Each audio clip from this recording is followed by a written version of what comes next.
हरि कथा अनंता श्री हरिवंश पुराण कथा विष्णु पर्व 4वें अध्याय से जीवन निर्बंधता। हरि अनंत हरि कथा अनंता। देखिए, भगवान इंद्र भगवान कृष्ण को पहचानते, लेकिन फिर भी उनके अंदर युद्ध हुआ। अपने मालूम है हरि अनंत हरि कथा अनंता, इस अंत जीव का अंत का कथा ही सार है, और इस कथा को सार बनाने के लिए भगवान की कृपा होती है, भगवत कृपा होती है, तभी ज्ञान यज्ञ होते हैं, नहीं तो अनजान यज्ञ हो जाते हैं। तो इसलिए इस ज्ञान यज्ञ कृष्णा नदी के व्यासपीठ के द्वारा भगवान की कृपा बरस रही है। इसको सब्सक्राइब करें, लाइक करें, कमेंट करें, शेयर करें, और सबके कानों में केवल अंगूठा या अंगुली से पहुंचाना है। इतना ही भगवान ने ये साधन दिया है। ये भी एक बहुत बड़ा धर्म है कि भगवान सबकी कानों में ये कथा पहुँचे और सब कथा सुन के और भगवान का प्रसाद पाएँ और सुख शांति से शांति करता, तुष्टि करता, पुष्टि करता का सार सब यही है। देव ऋषि पितृ मनुष्य, इनसे भी शांति प्राप्त हो तो कहते हैं श्रुति स्वतम प्राणोक्तम फलम प्राप्त देवम ऋषि मनुष्यम पितृभ्यम सुख शांति प्राप्तम करिष्यत। तो ये प्राणोक्त से ही इनकी शांति होती है, देवों की, ऋषियों की, मनुष्यों की और पितरों की। तो इसकी शांति पाने के लिए खुद भी शांति पाएं और आगे भी शांति दे, क्योंकि दान दिया धन घटे नहीं, कह गए दास कभी। अपने दान देते हैं तो वो घटता नहीं, बढ़ता है। क्योंकि इसमें युधिष्ठिर ने बड़ी समझदारी बतलाई कि जिससे महाभारत होने वाला है ना, और जिससे हमेशा ये ऐसे चलती थी, उसी को कोषाध्यक्ष बनाया।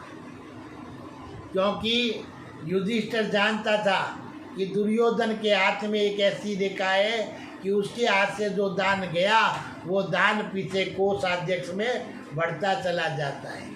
तो इसलिए युधिष्ठिर ने दुर्योधन को कोषाध्यक्ष बनाया, अर्जुन को नहीं बनाया। अर्जुन के हाथ में तो रेखा थी कि जहाँ ये हाथ रख दे वहाँ से ये दान धन कमा के लाए। तो इसलिए युधिष्ठिर बने और युधिष्ठिर बन के और इस दान को आगे दान करें और आगे सब्सक्राइब के द्वारा, कमेंट के द्वारा, शेयर के द्वारा, लाइक के द्वारा इनको आगे बढ़ोतरी बढ़ाएं, जिससे उनको भी भगवान शांति रखे और अपने भी शांति रहे। कहना कि एक बीमार हो जाता है तो घर के 25 सदस्यों को बीमार पटक देता है, क्योंकि बीमार वाला तो सुख की चैन की सोता है, लेकिन पीछे 25 जने वो उसके पीछे दौड़ते हैं। तो सुख में सुमिरन सब करे, दुख में करे न कोई, जे सुख में दुख में सुमिरन सब करे, सुख में करे न कोई, जे सुख में सुमिरन करे तो दुख काहे को हो। तो इसलिए अभी सभी सुखी है। डेली जाते थे, शाम को कहते थे कुछ कमा के नहीं लाया, कुछ नहीं, आज कुछ कमाई नहीं हुई है, तो आज कमाई जाने की ज़रूरत नहीं है। अपने घर में भगवान के भजन करो और भजन से धर्म करो। तो हरिवंश पुराण कथा विष्णु पर्व 4वें अध्याय। रात्रि में युद्ध स्थगित करके श्री कृष्ण का पारियात्र पर्वत को वरदान देना, गंगा का स्मरण करना, बिल्लव और गंगा जल पर महादेव जी का आह्वान करके उन बिल्वोदकेश्वर की पूजा स्तुति करना, महादेव जी का उन्हें विष्टवर देकर देवतियों को मारने का आदेश देना, तथा पारियात्र पर्वत पर भगवान का निवास एवं उनकी प्रतिमा के पूजन की महिमा। नारी के यहाँ भगवान का वास होता है, क्योंकि नारी माता के रूप में एक दिन जरूर रूप लेती है। तो प्रथम भगवान ने माता को गुरु बताया, फिर पिता को गुरु बताया, फिर सतगुरु को गुरु बताया और फिर अपने आप को गुरु बताया। तो इसलिए गुरु कभी कमाने नहीं जाने चाहिए। तो इसलिए रामायण में कह दिया, जो कमाई के पीछे जाए उनको ताड़ना, ढोल गंवार शूद्र पशु नारी, सकल ताड़ना के अधिकार। और सबसे बड़ा पाप जब तक नहीं जाएगा तब तक व्यास गद्दी पर बैठे नारी, उस देश घर से बाहर निकले नारी, उस देश में फैले पापाचार। जो पुरुष बाहर कमाने जाता है वो सोने का हार नहीं गड़ाता है, वो अपनी पत्नी के, माँ के, बहन के लिए सोने का हार गड़ाता है।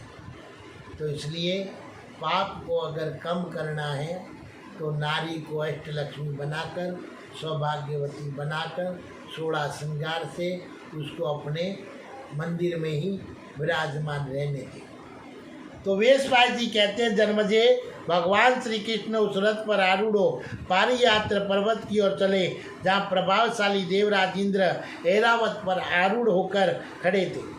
तो भगवान श्री कृष्ण को आते देख और पर्वत से पारियात्र उड़द के ढेर या सन के बीच की राशि के समान शिथिल होकर धरती पर समा गया।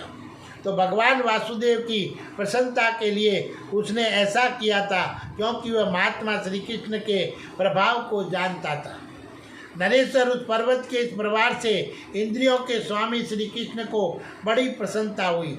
कुरुनंदन तदंतर युद्ध के लिए जाते हुए श्री कृष्ण के पीछे पीछे पारिजात सहित गरुड़ भी गए, और गरुड़ पर बैठे हुए महाबली प्रद्युम्न और सात्यकी ये दोनों शत्रु दमन वीर भी पारिजात की रक्षा के लिए वहां गए।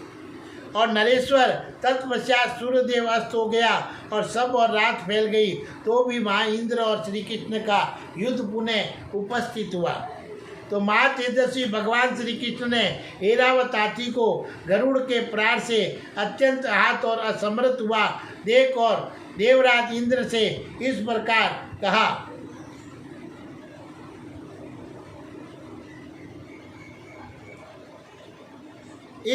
कहा कि माँ बाओ गरुड़ द्वारा पहले से ही आहत होकर आपका ये उत्तम हाथी ऐरावत इस समय कुछ असमर्थ हो गया है, और इधर रात भी आप पहुँची है। अतः अब कल सवेरे आपकी जैसी इच्छा हो उस तरह युद्ध कीजिएगा। तब प्रभावशाली देवराज ने श्री कृष्ण से कहा, एवं अस्तु, ऐसा ही हो। तो नीरव से इसके बाद धर्मात्मा देवराज इंद्र अपने लिए पर्वत में आवरण बनाकर और पुष्कर के निकट ठहर गए। और कुरुनंदन जनेश्वर तदंतर ब्रह्मा, महर्षि कश्यप, अदिति देवी, समस्त देवता मुनि और साध्य विश्वदेव और नासाद के नाम से प्रसिद्ध अश्वनी कुमार आदित्य, रुद्र तथा वसुरगण उस स्थान पर गए। भारत इधर पुत्र प्रद्युम्न तथा भाई सात्यकी के साथ भगवान श्री कृष्ण उस रात में सुरम्यगिरि के पारियांत्र बड़े हर्ष के साथ रहे। नरेश्वर व पर्वत भगवान के प्रति भक्ति भाव से नम्र हो, जो सारण उड़द या सने के बीच की राशि के बराबर हो गया था, इससे इस पर्वत पर प्रसन्न हो महातेजस्वी श्री कृष्ण ने उस पर्वत को ये वर दिया, महागिरे तुम साणपाद के नाम से विख्यात होंगे, और जैसे हिमालय पर्वत के ऊपरी आधा भाग परम पवित्र होता है, उसी के समान तुम भी शुभ एवं पवित्र बने रहोगे। पर्वत से तुम इसी प्रकार बहुसंख्यक विचित्र मृगों से युक्त हो मेरू के साथ स्पर्धा रखते हुए बहुत बड़े हो जाओ, और तुम्हें अनेक विचित्र वृक्षों से संपन्न देखकर मैं आनंद मगन हो जाता हूँ। इस प्रकार उस पर्वत को वर देकर भगवान श्री कृष्ण ने महादेव जी को नमस्कार करके सरितों में सेठ गंगा जी का चिंतन किया। भारत श्री कृष्ण के स्मरण करने पर विष्णुपदी गंगा वहाँ आ गई, और अधोदस श्री कृष्ण ने उनकी पूजा करके उनके जल से स्नान किया। फिर अविनाशी श्री हरि ने गंगा जल और बेल का फल लेकर उस पर सर्वेश्वर रुद्रदेव का आह्वान किया। तब पार्वती सहित भगवान महादेव प्रमथ गणों के साथ वहाँ आए और गंगा जल तथा बैल के ऊपर खड़े हो गए। और तब श्री कृष्ण ने उनका पारिजात के फूलों द्वारा पूजन किया और सबके कर्ता ईश्वरेश्वर भगवान शिव का वाणी द्वारा स्तवन किया। और श्री कृष्ण बोले, देव आप ही रोधन रोना रावण रुलाना अतिशय रव तथा जन्म मरण रूप संसार का दावण निवारण करने के कारण रुद्र कहे गए। आप सब देवताओं से बढ़कर हैं और इसमें आपके भक्तों का भक्त और सिनों का स्नेही है। आप मुझे विजय कीर्ति का भागी बनाए। मैं आज आप शरणागत वंशल प्रभु की शरण लेता हूँ। देव आप ही ग्रामीण और वन्य पशुओं जीवों के पति पालक है और इसलिए आप भगवान पशुपति के रूप में विख्यात है। ये सारा जगत आपका ही कर्म है, आपसे बढ़कर दूसरा कोई नहीं है। आप ही जगदीश्वर तथा देव वीरों के शत्रुओं का हनन करने वाले हैं। आप बड़े बड़े ईश्वर, कोटि के पुरुषों के भी ईश्वर है। आप ही आदि पुरुष और प्रतिदाता तथा प्राणदाता है। इसलिए संपूर्ण शास्त्रों के अर्थ तत्व को जानने वाले विद्वान साधु पुरुष आपको ही ईश्वर तथा ईश कहते हैं। अत्यंत धीर अक्षेश्वर, अतः आप अव्यक्त अविनाशी परमेश्वर से ही जगत उत्पन्न हुआ है। अतः विद्वान पुरुष आपको भव कहते हैं और वास्तव में तो आप भवंतु है। वास्तव में आप भूत नित्य सिद्ध है। मान सर्वेश्वर के लिए ही अत्यंत उदार है, फिर दिन दुखियों के लिए तो बात ही क्या है। देव अतः पारिजात हुए समस्त देवताओं, असुरों और संपूर्ण प्राणियों ने आपका मान ईश्वर के पद पर अभिषेक किया है। अतः सभी विद्वान आप विश्व निर्माता भगवान को महेश्वर तथा देवादिदेव देवताओं से बढ़कर महादेव कहते हैं और अम्य बल पराक्रम से संपन्न वरदायक महेश्वर अतः सदा कल्याण प्राप्ति की इच्छा करने वाले देवता आप पूजनीय परमेश्वर की नित्य पूजा करते हैं। अतः आप भगवान वासुदेव, भगवान देवताओं के भी देवता के रूप में विख्यात है। सत्य पुरुषों के इष्टदेव आप ही है। आप समस्त भूतों को अपने भीतर ही उत्पन्न करने वाले ब्रह्मा आदि देवेश्वरों के भी स्वामी अपरमेश स्वरूप देव, बारंबार लोकों को उत्पन्न करने वाले लोक भावन अतः आप भूलोक और भूरलोक और स्वर्ग लोक इन तीनों लोकों की भूमियों के आश्य है। अतः आपका धर्म प्रथम प्रमुख नाम त्र्यंबकम त्रिलोकी के आश्य, ये आपकी कीर्ति अम्य है और आप सनारकारी होने के कारण सर्व कहलाते हैं। समस्त शस्त्रों का शासन करने के कारण अप्रमेय शक्ति से संपन्न है। फिर ईश्वर रूप से समस्त जगत का शासन करने के कारण भी आप अप्रमेय हैं। सर्वव्यापी तथा सत्पुरुषों के लिए कल्याणकारी होने से भी आपको अप्रमेय कहा गया है और भी श्री लक्ष्मी की प्राप्ति कराने वाले और परमेश्वर आप संपूर्ण शब्दों के भी ईश्वर हैं। अर्थात समस्त शब्दों द्वारा आपका ही प्रतिपादन होता है। आपका उत्तम तेज सूर्य से भी बढ़कर है। आप भक्त जनों को जो सदा सुख और शांति प्रदान करते हैं तथा शत्रु भाव रखने वाले समस्त असुरों को दंड देते हैं, उसके कारण आप अप्रमेय शक्ति से संपन्न कल्याणकारी देवता शंकर कहे जाते हैं। धर्मज्ञ संत आपको सर्वनाथ, सबके स्वामी या संरक्षक कहते हैं और अत्यंत पराक्रमी इंसान पूर्व काल में देवराज इंद्र ने आपके कंठ में जो वज्र से प्रहार किया था और उससे जो वह नील चिन्ह बन गया था, उसके कारण आप नीलकंठ नाम से विख्यात हुए।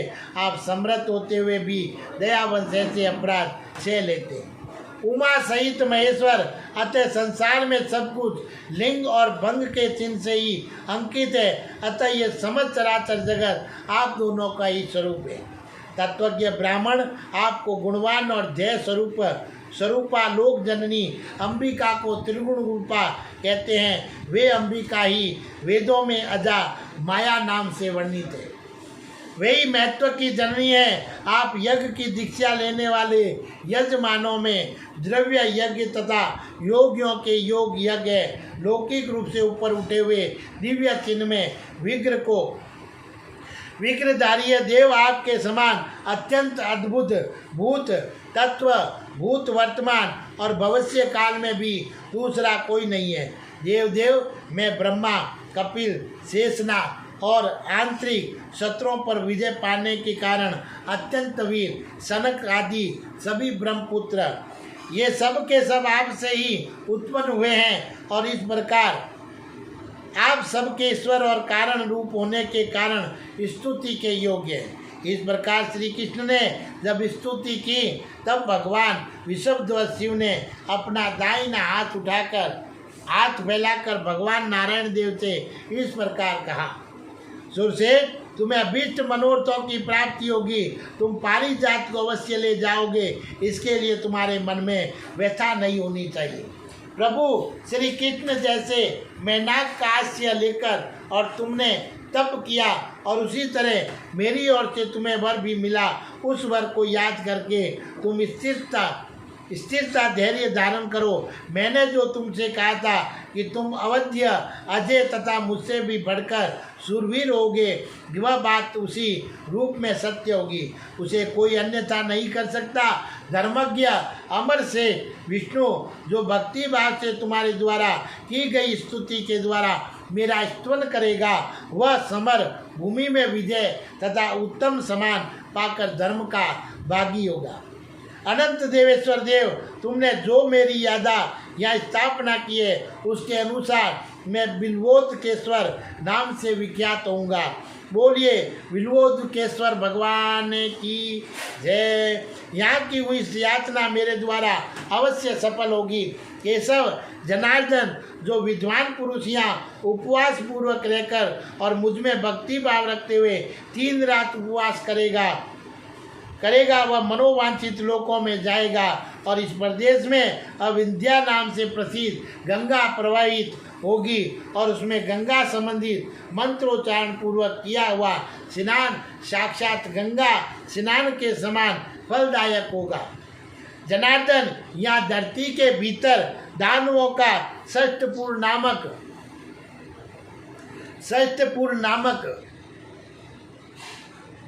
नगर है, जहाँ पराक्रम पूर्वक महाबली दानव निवास करते हैं। देव ये दुरात्मा दैत्य जगत के लिए कंटक रूपम है और गोविंद ये इस महापर्वत के शिखर पर छिपे रहते हैं और अनंत ब्रह्मा जी के दिए हुए वर के प्रभाव से दैत्य देवों के लिए अवध्य है। और अतः केशव तुम मानव शरीर की आड़ लेकर इन सब दैत्यों को मार डालो।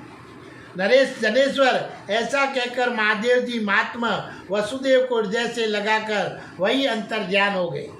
नरेश्वर महादेव जी के चले जाने पर जब रात बीती और प्रभात काल आया तब भगवान गोविंद ने पुनः उस पर्वत से कहा, पर्वत से तुम्हारे नीचे बड़े बड़े असुर निवास करते हैं जो पूर्व काल में ब्रह्मा जी का वर पाने के कारण देवादि देवों के लिए भी अवध्य है। मैंने उन महाबली दैत्यों का द्वार बंद करके उन्हें अवध कर दिया, अब वे नहीं निकल सकेगा। मेरी आज्ञा से द्वार अवरुद्ध हो जाने पर वही नष्ट हो जाएगा। मागिरे मैं सदा तुम पर निवास करूंगा। पर्वत उन महाभयानक असुरों को दबाकर मैं यही रहूंगा। पर्वत प्रभा जो इस पर्वत के शिखर पर आरूढ़ हो मेरे अर्चा विग्रह का दर्शन करेगा वह सहस्त्र गोदान का शास्त्र तक से फल प्राप्त करेगा। जो लोग तुम्हारे पस्त्रों से मेरी प्रतिज्ञा बनाकर और प्रतिदिन भक्ति पूर्वक उनकी सेवा करेगा वे मेरी गति को प्राप्त होंगे।